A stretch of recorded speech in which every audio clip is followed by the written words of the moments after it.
E. Yep, it's there.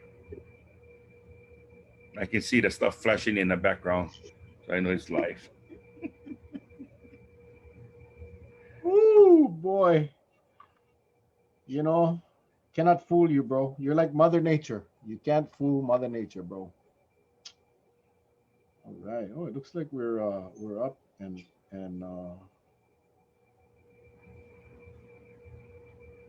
one day we're gonna be able to the kind Charlie. We're gonna get so big. We're gonna have the kind technical people um working our boards and gonna be so cool. But I cannot wait for that day when we stay on network TV, cable TV. Yeah, when Patsy said when we grow up. Oh, Christy, you all right? Good evening, you handsome buggers. See, that's huh? Jason Momoa in the flesh, baby. So anyway, aloha everybody, welcome. Tonight, Facebook Live on a Tuesday. It's Tuesday. It's Tuesday. So anyway,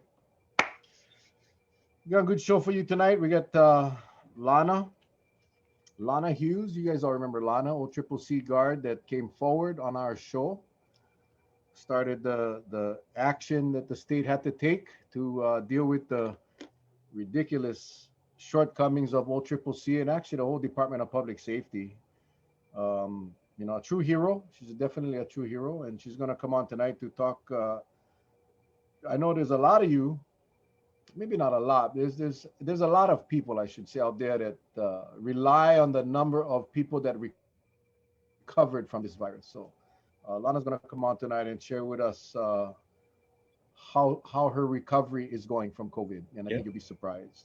Cannot wait, cannot wait. Hey, before we go on, I just wanted to again share. We got really a lot of good friends, and look at this nice mug that was made by Tony Souza Ishimoto, and she made this for Charlie and I, and she gets all the logos from the shirts that we had made, the Doodoo Boy, the Kawaii Strong, the Okole Puka, and of course the original shirt.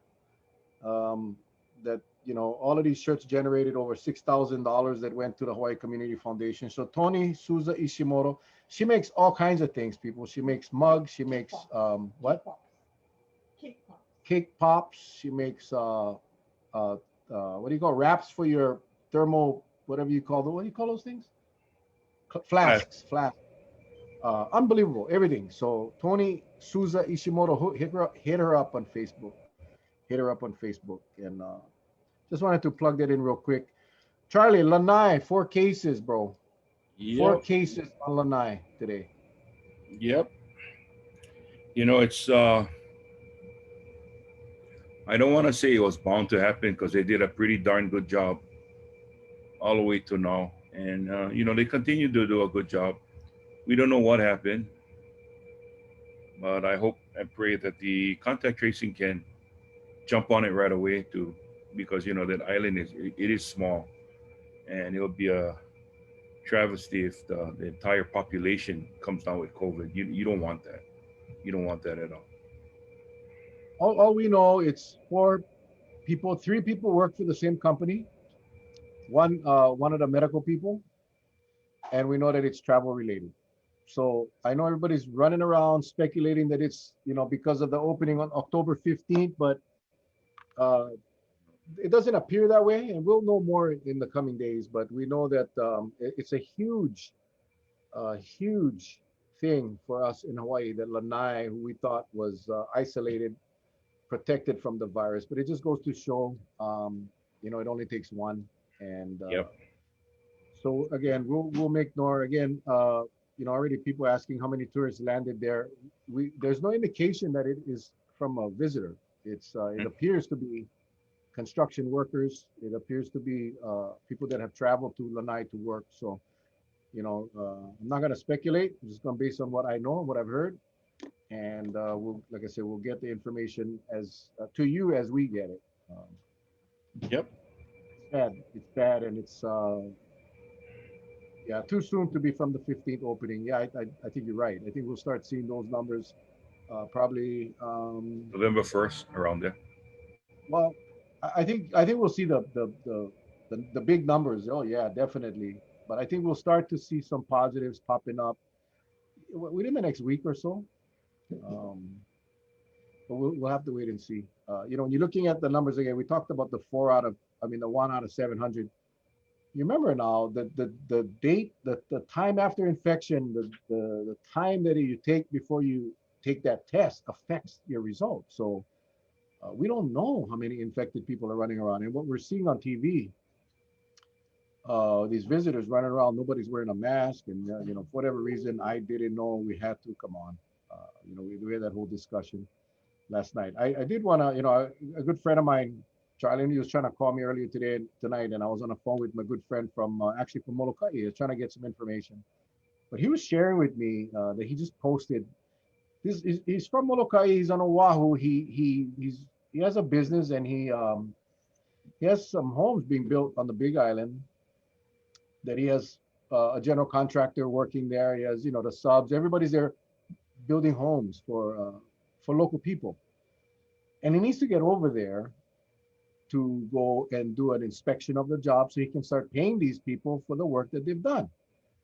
You don't just write a check, Charlie. You know this. You don't just write a check to a contractor and hope. You pay incrementally as your job progresses. So he sent a request to the Big Island if he could come over. He just needs a few hours. He just needs a few hours. Willing to take a test, whatever. We know Big Island has a mandatory quarantine for inter-island passenger travelers. I'm sorry, don't no test. It's just you get 14 days of quarantine, and he needs to get to his job sites. And so he applied for an exemption. He got shut down. He posted the letter he got back from the state or from the county of the Big Island.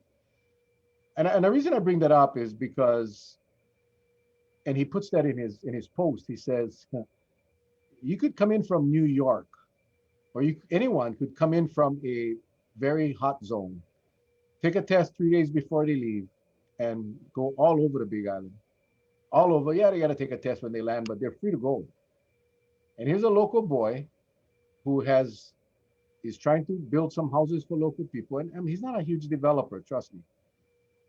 And he wants to get up there so he can do his inspection to pay the workers.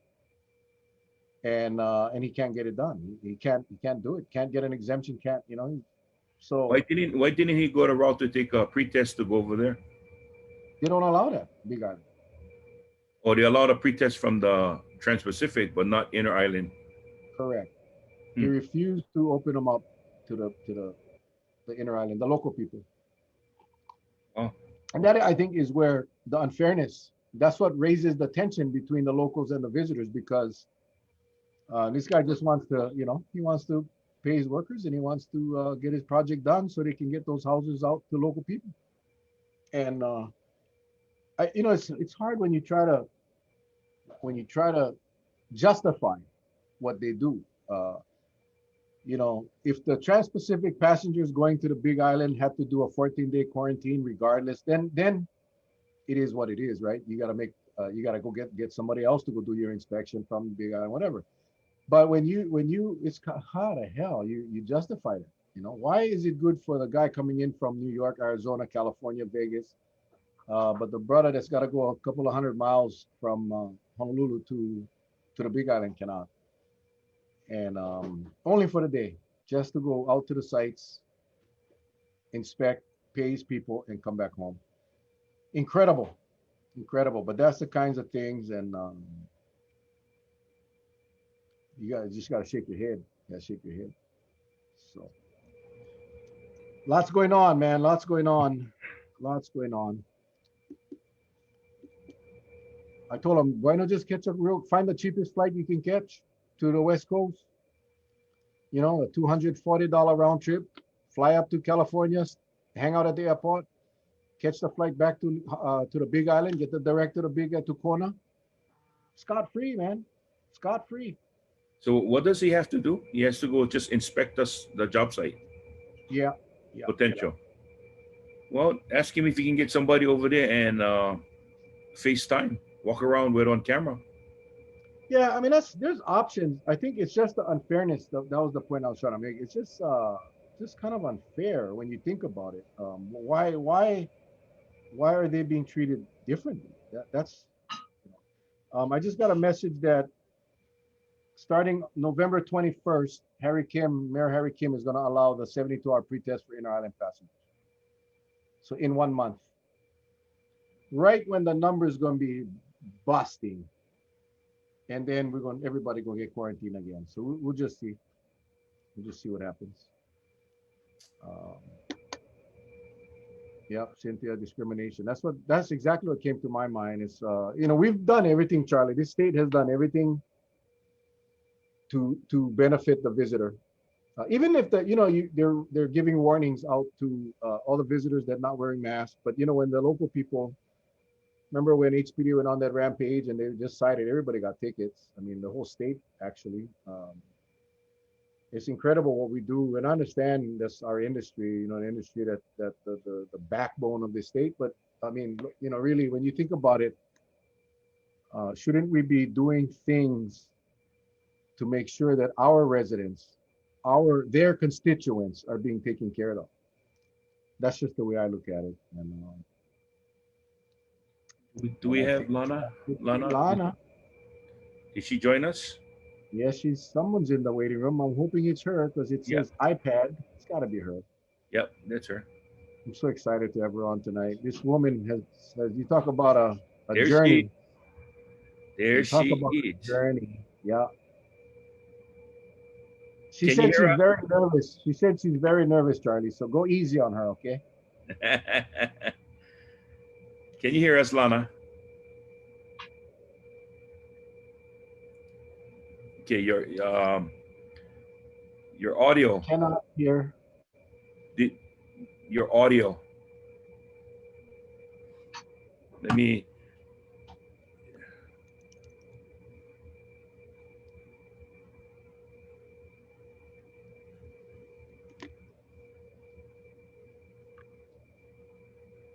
Yeah. Can you hear me now? Okay. Can Oh, you there hear we now? go. There you go. Oh, okay. Hi, everybody. Good to have Hey, you Lana. on, sweetie. Good to Hi, have you on. host. Hi. The people are calling you our survivor. Our Yeah. survivor. Aloha, Lana. Welcome back. I'm just going to read some of these comments. Okay. Welcome back. Looking gorgeous as ever. No be nervous. You are our Ohana already. Aloha, Lana. Hello, Lana. Nice to see you. Hope you're all good. Welcome back, sister. Yeah. Mahalo for being a voice. Oh my goodness. Unreal. Unreal. See, so we all family, girl. There's nothing to be nervous about. Thank you. Thank you. It will go down in the history books that you have created a lot of change, a lot of positive change for a lot of people, Lana. So in our books, you are a hero, and we are blessed. We're honored to have you on our show again. We are Yeah. so blessed, so blessed. Thank you. Thank you, guys. Thank you, guys. Mm. Well, why don't you tell us? Let's get started. Why don't you tell the viewers out there? They know your story because they've watched you. But since you've basically got off, you've been cleared. Tell us what's been happening since then. Okay, so Well, Lana, before you go, I just because we have a lot of viewers that are new that are wondering who this person is. I'm sure they've heard of you, but bottom line, real quick, Lana was or is a sergeant at the OCCC, the Oahu Correction Oahu Community Correctional Center, yes. and Lana unfortunately contracted the virus at work. Conditions at the facility was horrific. Lana stood up, came on our show, and I don't say that to take credit. I'm just saying that Lana, no one was listening, no one was listening, and she came on our show, got some media attention, and a very brave woman, and her story was shared across the state, and then as you know, the changes occurred leading up to the retirement of the director of public safety, Mr. Espinda. So uh, So I sorry to interrupt, but I just want to make sure everybody understands the backstory. So okay, Lana, fire away. Okay, so this month I'm on vacation for the whole month. I had a little problem, a hiccup getting my son after going on my vacation. I was cleared by the Department of Health, and I was cleared by Dr. Miskovich's office, but I was still unable to get my son. I had to fight, you know, and had to go down to as far as I saying fighting, I had to like really try really hard to get him and go down to the police station and ask a supervisor for help. Okay, Um, so let us kind of go before that. So okay. you've returned to work. Yeah. Oh yeah, I returned to work. Yeah, okay. So let's start from there. When you returned to work, how were you received? I mean, how's the situation? We talked about the lack of PPEs. How is all of that? Has that all changed now since you've been So back? my first day back was September 7th. They had started doing fit, testing for mask fitting, PPEs. They started passing PPEs, issuing that out. Face shields, booties, um, hair covering. So they started doing all that at the department. So that was different from how it was before, right? Oh yeah, definitely. We were getting fitted. Uh, they're issuing N95 masks. Okay, good, good. So Lana, you obviously you contracted the virus. You were at home. How long were you at home before you returned to work? I would say about 3 weeks. So So I about stayed three an weeks you're at extra. home, Yes. isolation. You did have symptoms. I remember when you were on our show last, you did have some symptoms. And then the process is you go get cleared through your doctor, through the Department of Health. You got to get cleared, basically saying that you're virus free and you're not infectious, and then you can return to work. So September 9th, Yes. you go back to work. I mean, September 7th, you go back to work. And like Charlie was saying, when you get to work, because there were others at the facility that had contracted the virus as well. There were quite a bit of people actually that contracted the virus from work. And I know that we had heard anyway that the state was denying all work comp for employees that had contracted the virus. Has that been resolved? Uh, right now it's currently still ongoing. It's pending investigation right now, as far as my work comp. They're still. They do recognize I have COVID, uh, but they're still doing investigation. That's what I was told, and I have documentation on that. I'm still not in the So clear of. the I state did. hasn't changed its position on granting the work comp. They continue to reject all the claims. I still am in the process of doing the paperwork. If that's what you're asking. Okay. Okay. Okay. So now everything's going good, but I know we've been having conversations since then, and I wanted to find out, because one of the things people always say is that with COVID, once you're recovered, you're recovered. But in your case, you've been experiencing some problems that was unforeseen. So and that's what you're kind of alluding to when I stopped you, and I kind of wanted to lead up until that point. So we know that COVID it is what it is, and then you recover, but there's other things that's not part of the recovery that's still ongoing, and one of those is because I remember talking with you.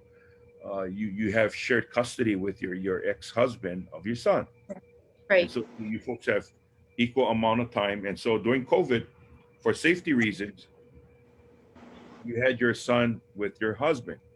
Now you're cleared, you're good. You go back to go get your son, and then what happened? I called HPD. for assistance to enforce the court order. They went and tried to, talk to my ex, and he was not, letting me have my son. So, and the cops seemed like, they were taking his word.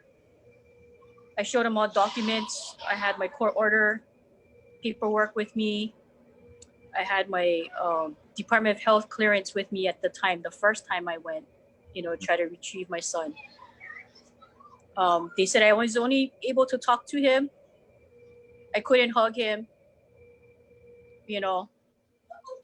and so they stood there while I was doing that. And I did tell my son, the first thing I told him was, "Hi, son, mommy loves you." And that was basically it. I walked away because it was so hurtful that I couldn't, hug him. I wanted to run up to him and hug him, but, they said I couldn't. HPD said I could not. There was 3 cops there, and I just felt like, what if I did? I mean, in the back of my mind as I drove off, I said, what if I did run up and hug my son? Would they have tackled me? Would they have tased me? That's the question I want to know. So the second night, I figured, the ex wanted a more of a clearance from a doctor. So I went to Dr. Miskovich's office in Kaneohe, and I got a clearance from the physician over there. The next day, I went back to retrieve my son again.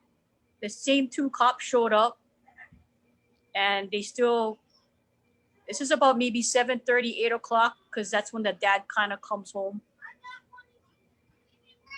And they still wouldn't enforce the court order, even though I had a doctor's clearance. One of the cops kept saying, he's not a doctor. What if I got my son and took him home and he got sick? And I said, look, I'm not contagious. I have a doctor's note clearing me to be out in the community. I'm not a danger. But they were still, going that route that they said I needed to go back to court and have it, another court order. And I said, by then, I don't know how long this virus is going to be. And I don't know how long this is, just a process alone. You're looking at, I don't know, months, right? So yeah, especially now. I mean, the courts. Right. The bottom line is this. I mean, you were not contagious. You were cleared. You were all of that. You have no symptoms, obviously. I mean, the doctor is clearing you. And again, the whole focus Charlie and I have been talking about for months now is the fact that there's a lot of people that really talk about the numbers of people that have recovered from the virus. And yet we know that some people recover, maybe physically the symptoms have disappeared. Most of the people that I know, I don't know that many of them, but the people that I do know that had the virus are suffering from physical ailments, probably for the rest of their lives. But in your case, it was a different type of suffering. It's the suffering that because you didn't ask to get this virus, you got the virus at work, working in public safety, and in the defense of your child's dad, he's concerned because he doesn't know enough of the virus, and he may not know, and he's like any parent would be concerned. My God, so. And I'm not here to defend one side or the other. I'm just saying that the fact is this virus doesn't go away. The impacts of the virus doesn't go away when the state puts you on the recovered block. I guess that's the whole. So now you're in a situation now you cannot even get your son back, yet you've done everything you need to do, and now the police department, who's supposed to be doing, law and order, even them, they and I don't know the cops, but I can only imagine that one cop telling the other cop, brother, what if we let her take the baby and the baby gets sick? Yeah, he said one of the cops said, what if he gets sued? He can get sued. I said, look, but you're not a doctor. He goes, I told him, you're not the doctor. I've been cleared. I said, why do I feel like I'm being discriminated? Because I was tested positive. That's how I feel right now. And but Yeah, you it's know, horrible. he said I could go talk to my son. That was the second, time I was trying to get my son. He said I could talk to him, and I said, "What's the sense of that?" It's just I'm knock on the door. I just talk to them. Talk to him. That's it. So I walked away again, and I'm seeing a psychologist because of the fear of the COVID that I have right now. I'm just like COVID, paranoid right now. And I talked to my doctor, and he said that basically my civil rights have been violated with HPD officers along with my ex. That's the reason why I went down. I pre-wrote my report, and I went down to the subdivision, talked to a supervisor, and I said, if you're not going to help me, I'm going to add your name on my report, and I'm going to submit it to the police commissions. And he did help me. And I thanked him. I went back. I even thanked him. I said, I appreciate you helping me. And What would Lana? How did he help you? What was different when you went to see the supervisor from there's when you went this, the first time? what's that term that HPD uses, that something pub? Miss Pub, miscellaneous. Miss Pub, yes, the miscellaneous pub. So he said he's gonna put that on a miscellaneous pub. I come back tomorrow, the next day, and then they're gonna put a report. I said, because this week that's supposed to have him, it's already going. It's towards the end of the week already. So he said they're gonna document it where the father already had him, so that I can have him on his dad's week. So Oh. it makes it easy. The switch off is on a Monday, according to the court, order. So I said, okay, I agreed to that. I said, whatever's fair, I'm for that. What's fair, but to me, I don't know, the officers. I mean, one of them was very, I guess, respectful, called me Sarge. The other one was just kind of rambling off, and I would tell him, hey, can I talk to this officer? He's talking to me. I'm talking to him. Can you please don't, you know? So you guys, thanks to the supervisor, you basically switched weeks. Yeah. Hello. Oh, here's my baby. Oh, is that the Sorry. baby? Yeah. Hi. What's up? What's up, bro? Good. How you doing, my man? Good. Your mom's a tough Wahinia. Yeah. Okay. Awesome, awesome.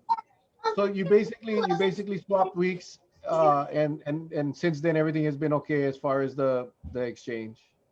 Well, I had him since October 1st. I mean, actually October 5th. I take that back. I was trying to get him October 1st. That didn't happen. So October 5th was the day I was able to get him back. And I've had him since. So the fall, what about when I go back to work? Am I going back to work? Yes, I'm going back to work. And already he's already telling me that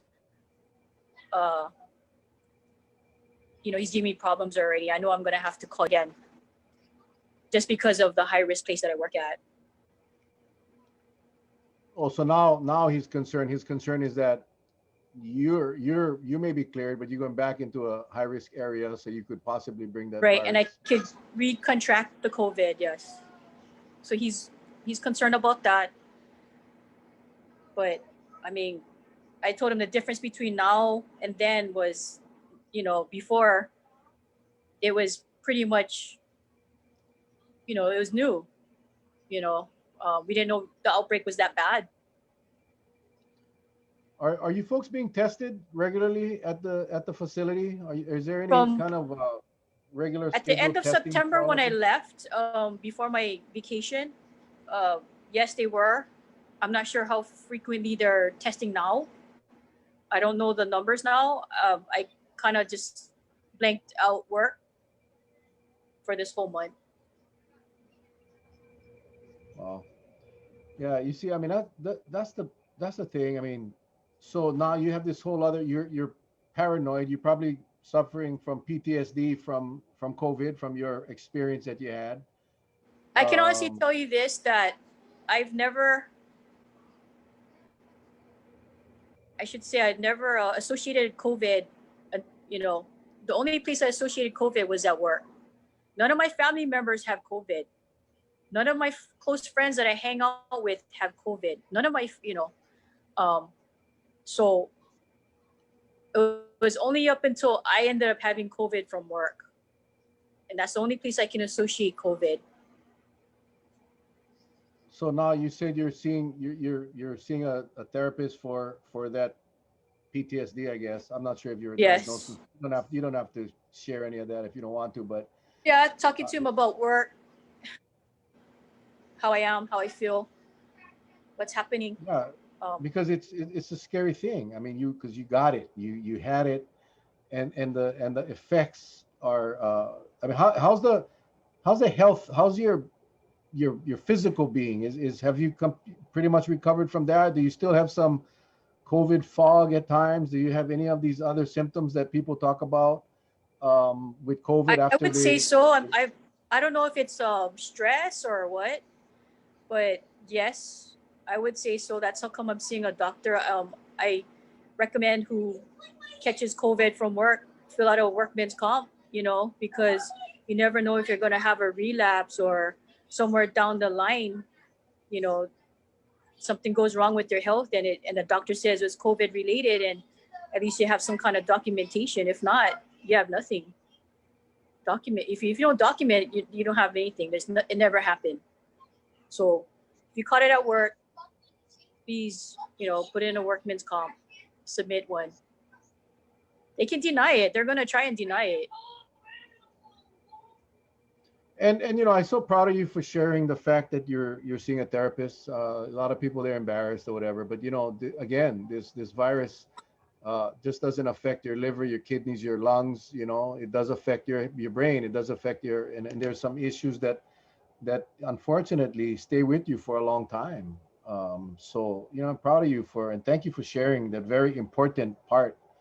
Uh, cops. I mean, you'll rarely you gonna find one cop they're gonna admit to saying that, yeah, I go see a therapist because I get whatever.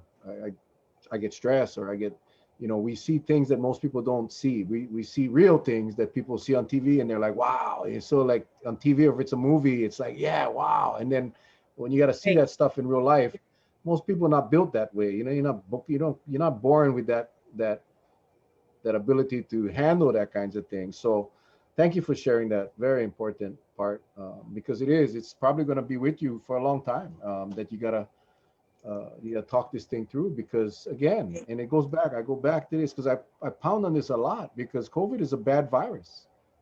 And Yes. those that recover, unfortunately people don't recover and they die. And the ones that recover, and we're going to try to get a couple more survivors on our show this week to share about the physical problems that they're having even now after the fact, not to mention the emotional problems, the fear of catching this damn disease again, and list your story, um, about cannot even the problem just because you had COVID, the problems of getting your son. That I'm that pretty sure I'm that not the part. only one. Just talking to my doctor, he said he's gonna let Dr. Miskovich know about it. He said I pretty much you're probably not the only one that's being discriminated. There's a lot more people out there, and I'm finding out. I'm not gonna mention who, but somebody called me and wanted my advice, and I gave him my advice and the process that I had to go through. So hopefully it works for that person. Hmm. Okay. Well, You know, I told him don't so even talk to the cops. Go straight to the supervisor. Hmm. If the regular officers are not going to help you, then you just go straight to the department subdivision and you talk to a supervisor. Well, a lot of times these kind of things they do happen. I don't. I personally, I don't think they were taking sides only because for them it's new. Right. And I kind of saw when you and I had a discussion before about something like this, that I can only see where they're gonna be really worried because it's new. But nevertheless, you got to go by the court order, whatever the court order says, and it doesn't because we're not made to interpret the court order other than what it says right on paper. Yeah, but Exactly. I'm glad I'm glad it all worked out, and but I wanted to find out with regards to the working conditions that's happening now, because remember you brought us up to date on how the thing just festered one time because policies weren't in place. You weren't able to separate positive from negative. You get prisoners coming, you get arrestees from probably cell block HPD being holdovers at OCCC constantly. You're probably getting prisoners from outer islands coming to whatever annex that is that you folks have there. Do Is there a special COVID module that's set up just for anybody that's testing positive for COVID right now, or is it still a mixed blend like they had before? And I hope there's a right Um, answer for this. well, when I left in September, there is um, a module, COVID positive module. But it was spreading when I left. It spread to Annex 2 from the last I heard, and I'm not sure where else. I'm very cautious of the ones that come to our, the inmates that come into my housing, you know, um, like I want to know where they came from. I want to know, make sure they're cleared by the medical staff. I told my staff to write down the names of the medical staff who they spoke to that cleared the inmate, just so that everybody's on the same page. I just don't want the same, outbreak, you know, in my house. Um, and the same thing goes with me. If I'm sending somebody from my house to somebody else's house, I I assure them that it's clear, that person is clear, and it's clean, and to go to the next housing. Let me ask you, as far as your I know there was a shortages of supplies back then, and then there was good Samaritans bringing in ton loads of supplies, right? That you were told because you weren't there at the time when the supplies were coming in, correct? Or were you I there? I think I wasn't there. They started doing it after the interview, Yeah. the first interview with you uncles, and Okay. that's what started everything. Yeah, from what I've been hearing, they started posting up signs, um, giving you know what is that, sanitization, alcohol gels, cleaning supplies. Okay. So has the Department of Public Safety provided all of those kind of stuff for you folks since the public got involved and started to drop off supplies, or have they taken the position pre-COVID like you folks gotta scrimp and save for try to get uh, protective equipment out of them? How is it working Before there? my before my vacation, they were providing all those. They Okay. was issuing all those. So yeah. Okay. Good. Also, people, Yeah. the public, they were what is that, donating. So that helped. Okay. Without getting into one last question, Mel, without getting No, no. into any names, and I don't know if you're barred from saying anything, but I'm going to ask you anyway. Is there active cases inside of COVID? Right now, I don't know. I haven't been at work since October 1st. I don't want to know until I go back. Okay. Okay. So I, Well, I, I just blank myself off from work. I don't go in there mhm. for anything, since the 1st of October. Okay. Yeah, when we heard that you guys had to buy your own sanitizers and just that was just a bad thing. Some the optimist will always look for that silver lining in every cloud, or every cloud has a silver lining, and unfortunately, you folks, and it was bad. It was bad, not just for you, the employees, but for the guards. I mean, for the inmates. It was just it was just so sad that we had to go through so much garbage to get the state to do their job. And Right. again, I can thank honestly you. say my house was clean before I left, free Yeah. of Well, COVID. So we'll see when I get back November 1st. and you take care of yourself. And if there's any indication of trouble, bye bye. Right back out that door. Just I so I, go ahead. I'm sorry. this is my first time ever taking a month off in my whole career. Actually, I always been, always go to work, committed to go to work, but this is my first time in my whole career taking a whole month off just because of the scare of the COVID. I just needed a break. Yeah. Well, you deserve it. You Yeah. deserve it. Thank you. Um, you know, I cannot help but think about all of the all of you that have contracted the virus and have somewhat recovered and trying to get back to your normal life. Are you finding like, is there a stigma now? Like when you come across, friends or family that know you had the COVID and you're nearby. You remember when HIV was big back in the day, and my God, that was like if Yeah. anyone had HIV, boy, everybody ran for the hills. Now we're much more educated about HIV, and they've really done a lot of things medically, so it's not what it was. But do you see that to some extent with COVID? You I sense that well, people like maybe I took my mom to go see my dad at the grave, and I just wore my mask. My mom, she was wearing her mask, but I made sure I was wearing my mask. Uh, like I said, I'm a little paranoid, so I don't get too close to anybody. You know, uh, I haven't hugged my mom because I'm still, not, still afraid of all this. Uh, but I took her to go see my dad, and I just try to do things where I don't have to interact with too many people. Like I just take my son to the beach in the morning, and we'll pack up and go early, and I'll play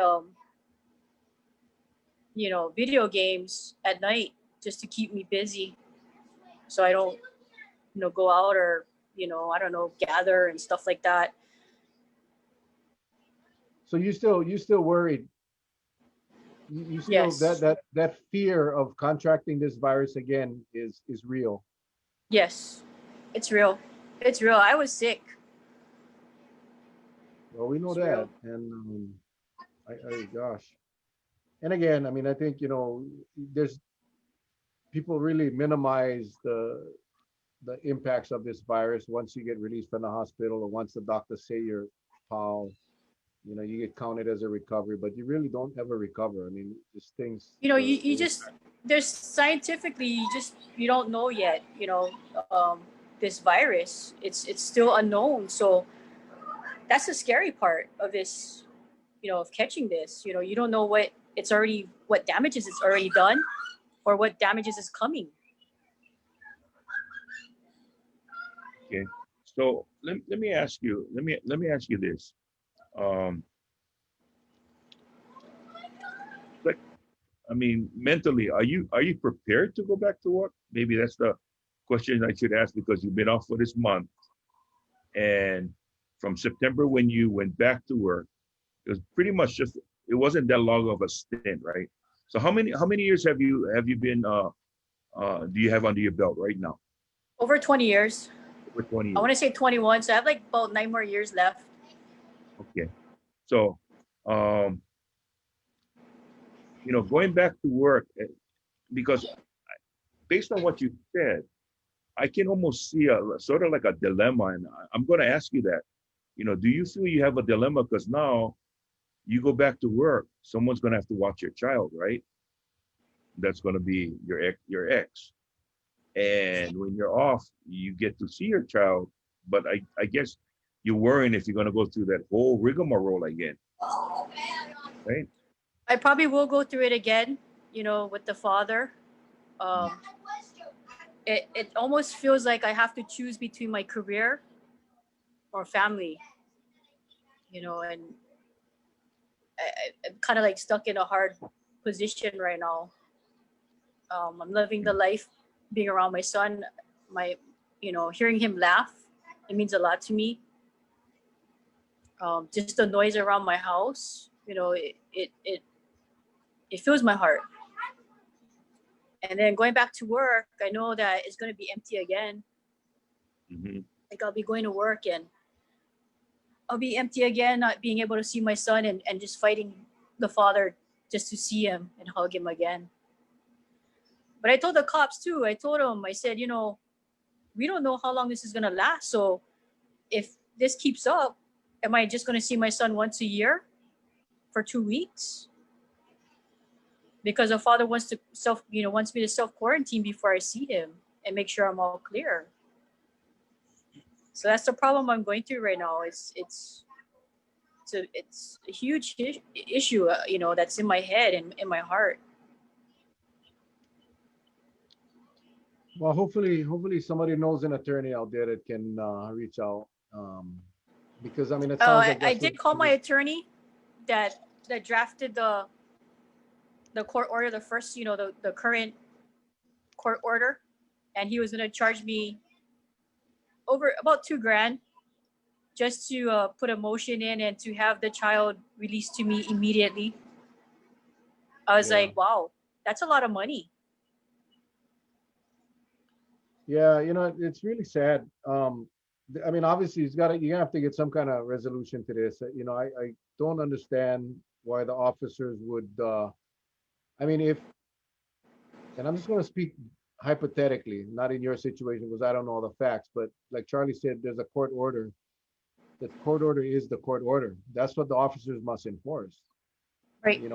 If one party wants to alter that to require you to go to have a quarantine after every shift, then that needs to go before a judge and that court order needs to be amended. That's the only way. So, but this is going to have to be whether it's through the chief of police or through the commission or somebody's going to have to inform those officers that this has to be. Kauai, we have our police chief put up a transfer zone. So in issues like yours, the transfer zone for the child is at the police station in an area that is videotaped 24/7. So there is no, if you're not there, then you're in violation of the order.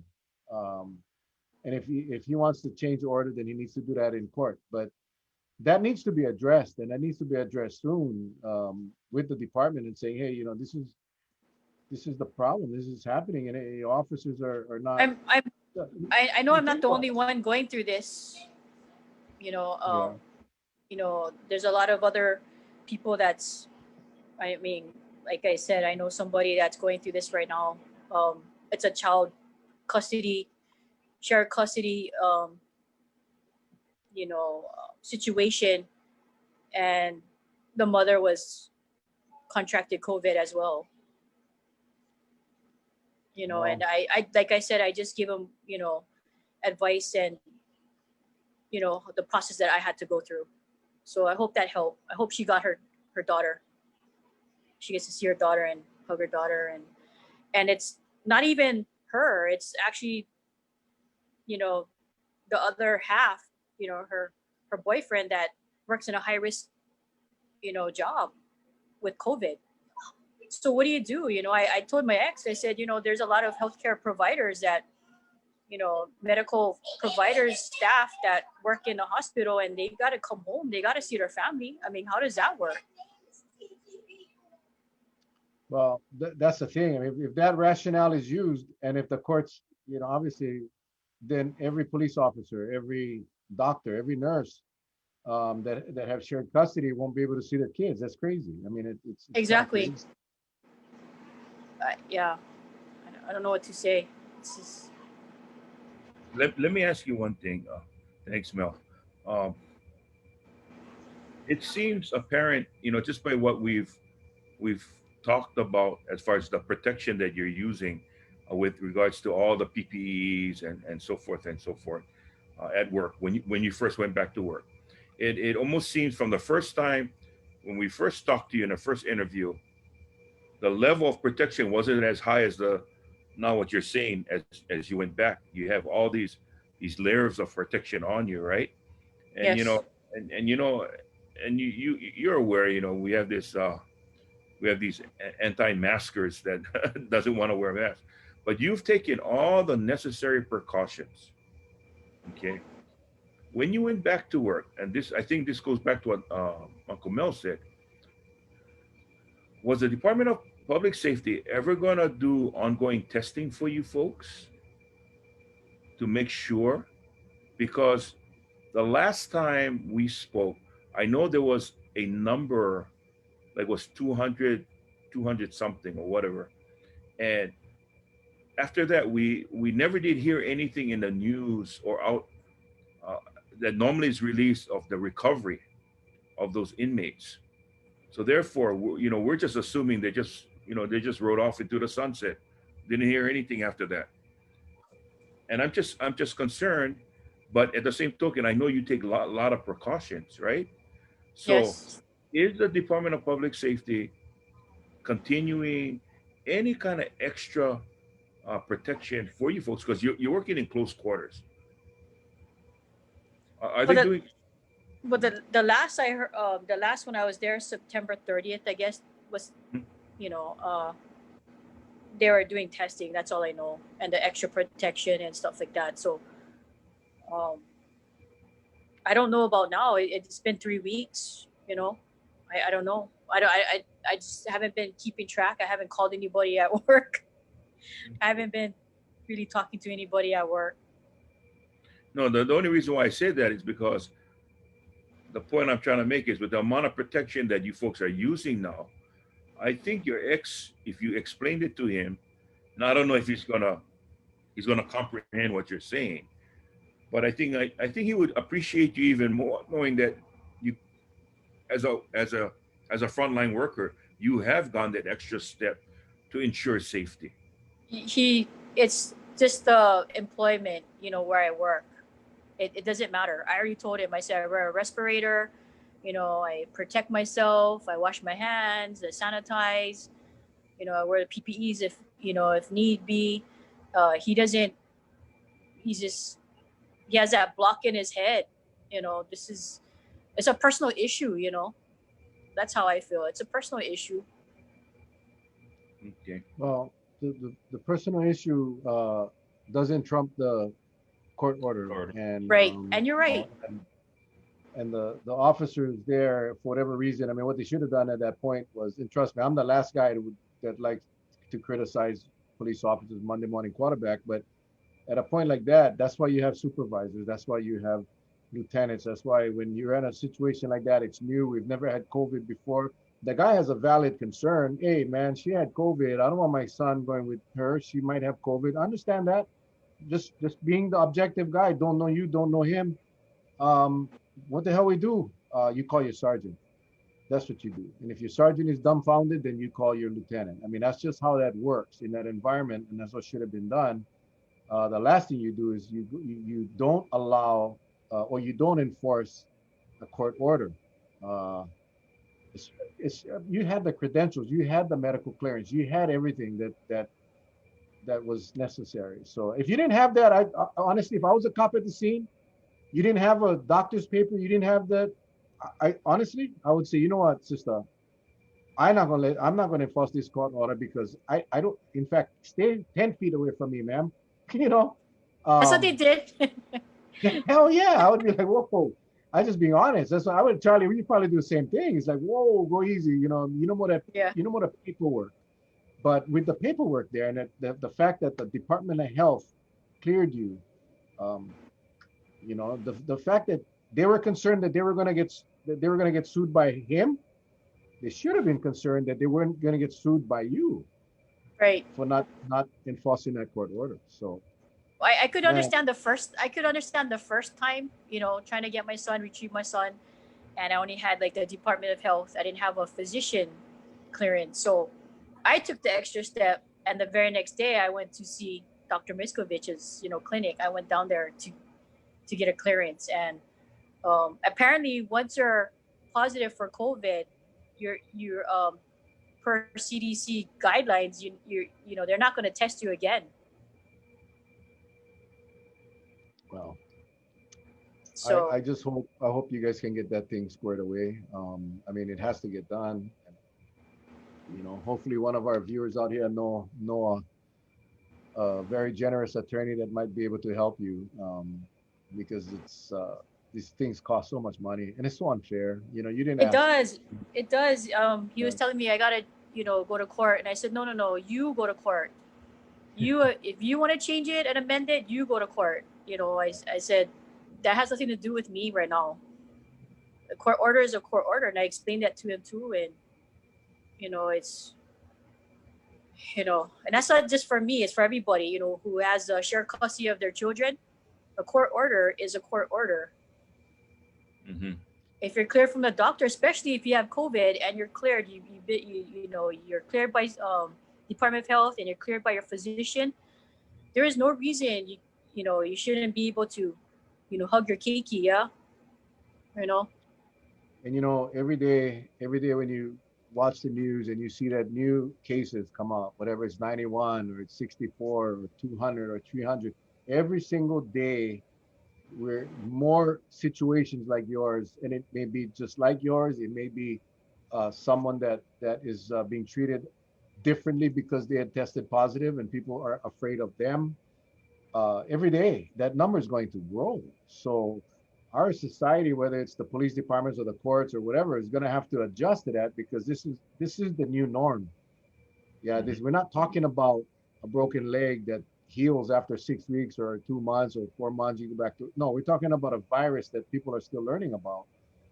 And with that virus, and that's again back to the point of what we wanted to cover tonight, was the impacts of this virus don't go away when you leave the hospital. Don't go away once that doctor signs that paper saying you're no longer infectious. That the impacts of this virus, it's your son. I look at your son. What, man, that's one of the best sights I've ever seen on our show since we started, Charlie, when you and your son right there. That was, for me, it was just enlightening. But that came after a very heartbreaking story, of what you got to go Yeah, through. And that's what I wish people would I knew my son understand. was missing me. I knew he was missing me. FaceTiming this doesn't cut it. For a month and a half, and I knew he was missing me. I was missing him, and the first thing we did when we saw each other, he was released to me. We just hugged and said, "Let's go. Let's get out of here." But yeah, he was hurting. You know he's missing the other piece of the puzzle. You know, so Well, the last time you were on, we remember like it was yesterday, you were on here, you were isolated, you were in isolation, you couldn't see anyone, you couldn't talk to anyone. I remember vividly you talking about how you miss your son. And so glad that you guys are back together. and that's the thing too. Like with all these tourists coming down for a 14-day quarantine, I mean, it was tough for me just to quarantine in my own home and to really fly down here to paradise, tropical paradise, and then quarantine for 14 days. I doubted they're gonna quarantine for 14 days. That's just my take on this. It was hard for me. If it wasn't for my friends and family bringing me food and stuff like that, I mean, it was hard. So I can't imagine a tourist trying to, quarantine for 14 days, or the state trying to say, oh yeah, they're gonna quarantine for 14 days. Yeah. You know, I just want to reiterate something to You know to what the. helped me? I just want to give a shout out to all my Hilo friends, for the COD. You guys know what I'm talking about. Video games. Well, good. But I wanted to share with a lot of the viewers right now. Yeah.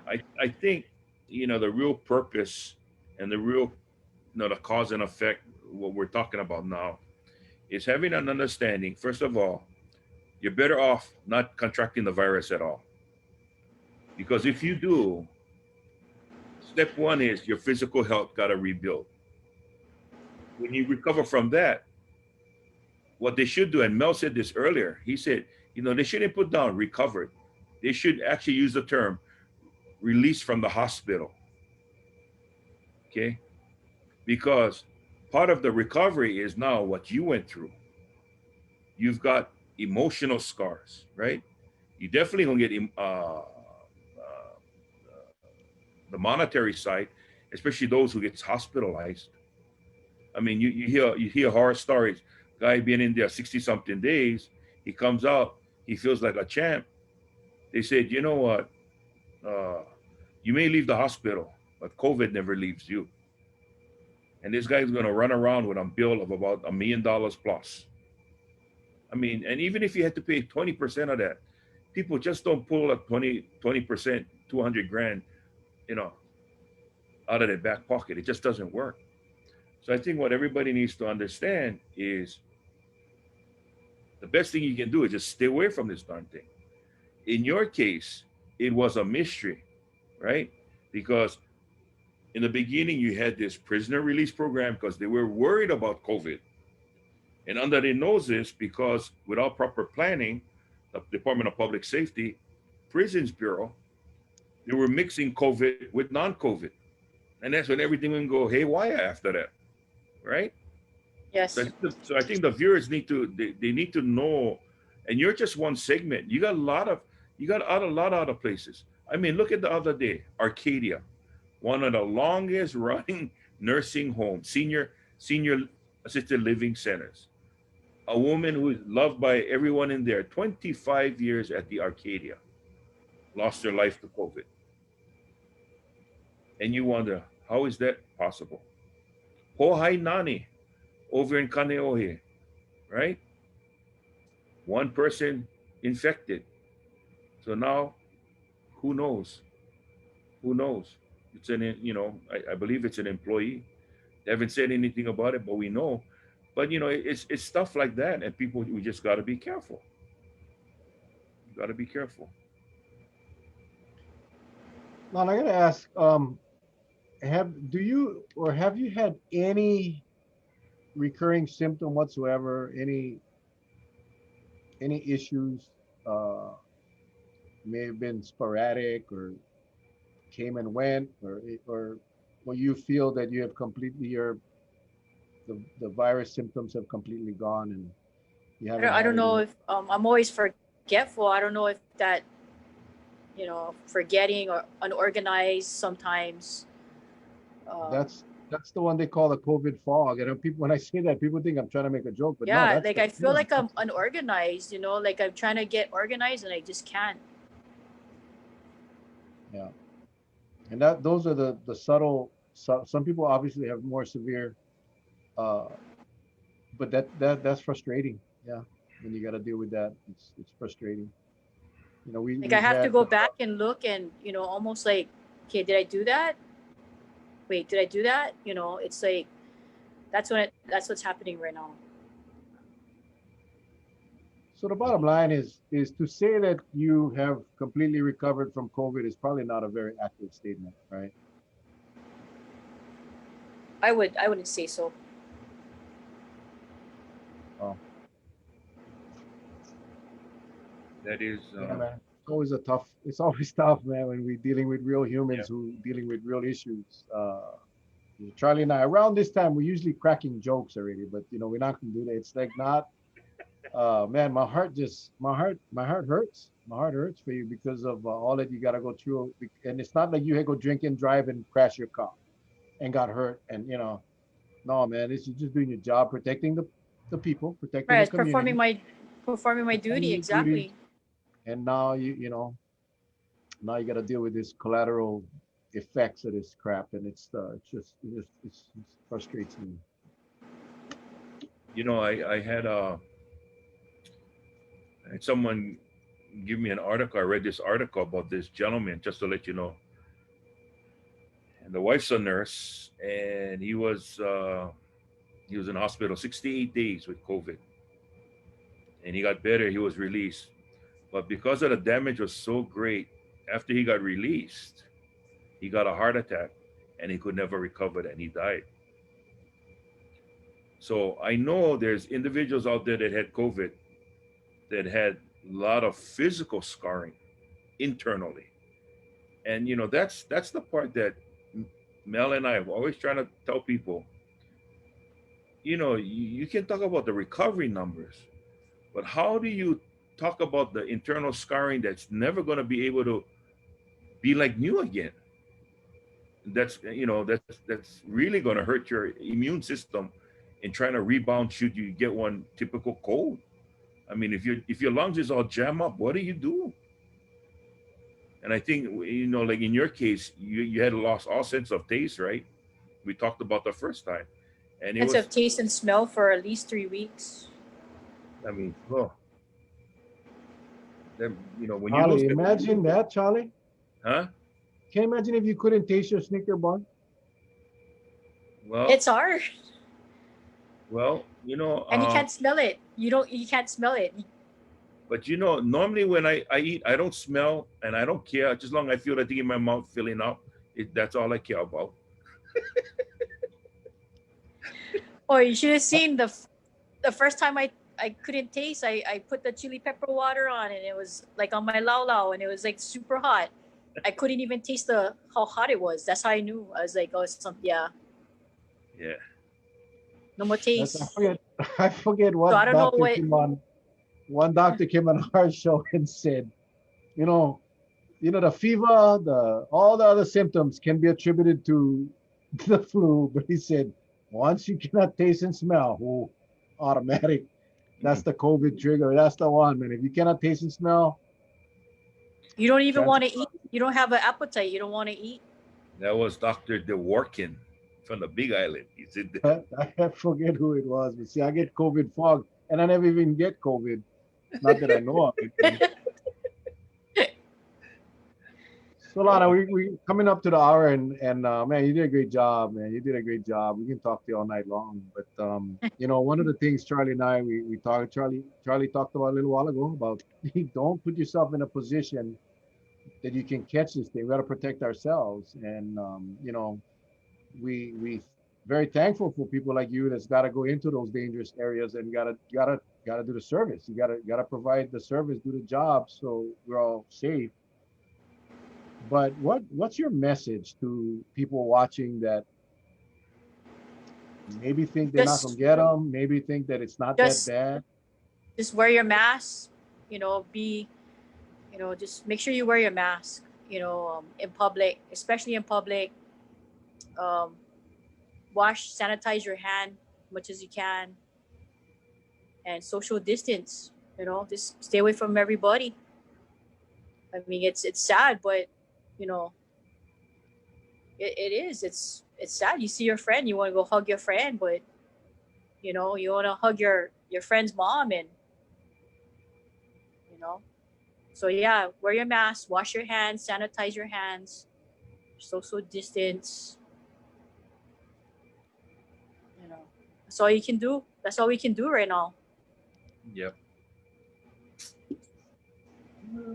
Charlie? Well, again, thank you so much, sweetie. Thank you for coming on. Thank you, uncles.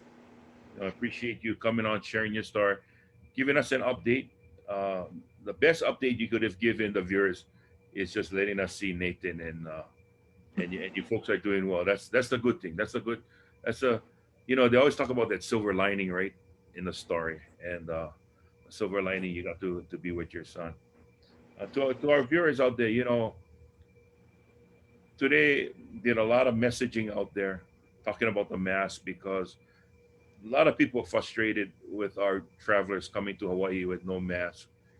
And you have every right to be upset, but I just want to make sure that you folks don't step over the line that can cause you to get arrested. It's not worth it. It's not worth it. If you have to turn the person in, bring it to someone's attention. We try very hard, Mel and I. We're giving a message all the time about mask this, mask that. And it's not only about masks because some people say, I use masks and I still caught COVID. You're right. Because there needs to be a routine on how you take off the mask when you sanitize. You got to put sanitation sanitizing your hands in between every time you touch your face. Before you touch your face, sanitize. Take off the mask. Sanitize. Grab a new mask. Put them on. Sanitize. You got to do that religiously. I don't care what you do, but just do that. Okay. And if you do that, I'm pretty darn sure you can keep COVID out of your life. Okay. So just understand your safety bubble. I know it sounds like a joke to some out there, but there is such a thing called a safety bubble. And the safety bubble is the one that's going to save you. But just understanding, you know, like my son lives on Oahu. I don't know who he meets. I don't know who he goes out with. So for a while, if we do meet up, he has his own bubble. I have my own. I can't. We cannot get together because he doesn't know who I see, and I don't know who he sees. So we just have to leave it at that until we know we're 100% safe. Mel, Well, Lana, thanks again. You got a huge family over here, girl. I mean, a lot of people that appreciate what you did, what you continue to do. I mean, what you did, standing up when you did made change. I said that in the beginning of the show, and a lot of people, are in a much better place, a much safer place because of that. So for that, you're a hero. We appreciate you. Coming up tonight and talking about your experiences, sharing what you're going through now is very brave as well. A lot of people just going in their shell and just say, you know what, screw it. I just, it is what it is, and I can see how easy it is for people that are recovering from COVID to fall into slip into depression and again, I congratulate you and I thank you for sharing the fact that you are, getting some help in that area because it's these things are it's not easy. And just want you to know that we appreciate you so much. Happy to see you with your son. That was, like I said, probably the happiest moment I've had on this show. Aside from seeing Charlie eat 4 or 5 candy bars in about a 18-second time frame, that was pretty funny and made me smile. But people, as we and we see it all on Facebook, everybody's pissed off that all these visitors are coming and that they're not wearing a mask. So we can sit on Facebook and complain every day, and I guarantee you that's not going to change it. Or we can promote the safe living. We can promote the importance of wearing a mask, and as Lana said, social distance, stay away from gatherings. We're gonna pound this every single night because that's the only thing that's gonna get us through this and keep you safe and everybody around you. So with that, Lana, thank you again. Thank you again so much. Keep us posted with as things go on. We'd love to have you back at some point to keep us in the loop so we can share with your family that watches this how you're doing. All right. Thank you, uncles. We love you, girl. Take care. Stay safe, Love you everybody. guys. Tomorrow Love your night we're trying to get some other COVID survivors on tomorrow night. What, tomorrow's Wednesday? Thursday night we have Augie T will be on. Break up little bit, have some fun. So join us tomorrow night. Don't forget, tomorrow night 7 o'clock, same place, same time. We love you guys. God bless. Stay safe. Aloha.